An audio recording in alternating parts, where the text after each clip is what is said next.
Presidents, co-chairs, may I begin by thanking France and the Kingdom of Saudi Arabia for convening us today, and I commend them for their leadership on this most vital of issues.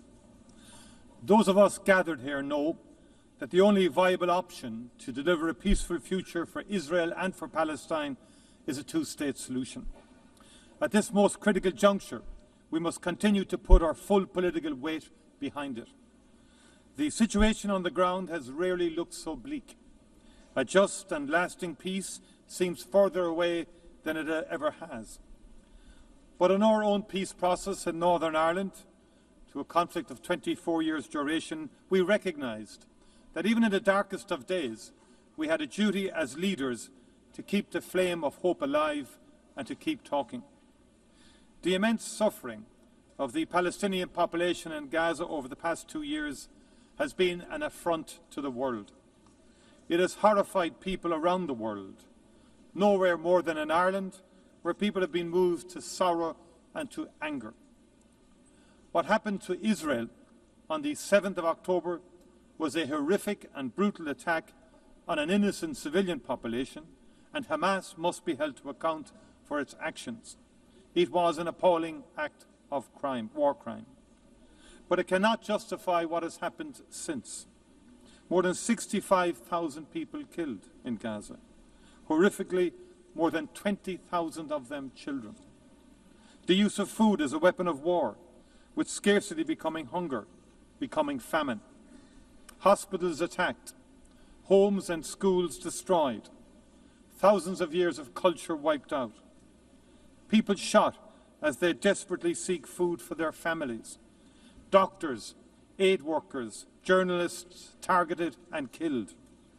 We have reached a point where what has been credibly described as a genocide is being carried out in front of the eyes of the world.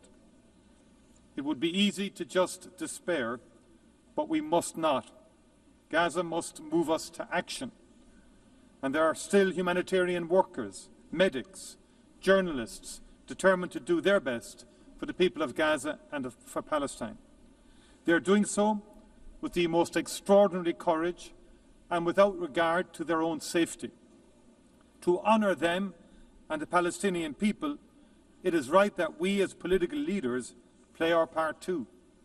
And the only way to end the appalling cycle of violence is to forge a political path. And the only credible destination is a two-state solution, with Israel and Palestine living side by side in peace and security. And that is why Ireland last year, with Spain, Norway and Slovenia, recognised the state of Palestine.